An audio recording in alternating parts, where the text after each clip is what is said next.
Also new tonight, we're learning more about the Fall River man killed in a trench collapse in Yarmouth yesterday. Thank you for joining us. I'm Mike Montecalvo. And I'm Shannon Heggie. 12 News reporter Lauren Brill has more on how the community is remembering him and why some are calling for change at construction sites in the wake of the tragedy. Lauren? Well, Miguel Reese is a longtime Fall River resident. He's being remembered as someone who was extremely dedicated to his faith and always gave back to his community. The kind of person who would give his shirt off his back to someone who is in need.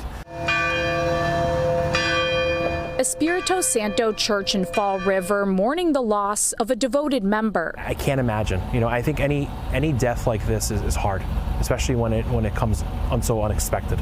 The town of Yarmouth tells us 61-year-old Miguel Reese died in a trench collapse while working at a sewer construction site.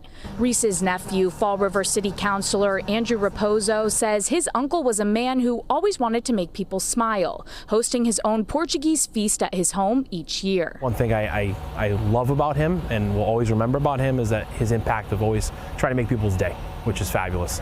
And a day like this, I pray for my aunts, I pray for my two cousins who are suffering right now. Yarmouth fire officials say there were 2 other victims. One worker was able to get out on his own, and another man who survived is currently being treated at Rhode Island Hospital. Now, the U.S. Department of Labor Standards Occupational Safety and Health Administration is investigating. It's unclear what caused this terrible collapse, but Massachusetts Coalition for Occupational Safety and Health is raising concerns about the company they say is involved, Rivoli Construction, asking for change. And how is it that we're not safeguarding our workers in a lot more efficient ways? At this point, we're going to limit ourselves to understand and better understand what OSHA is going to do, and then act accordingly with other colleagues, other worker centers, as well as to other coalitions.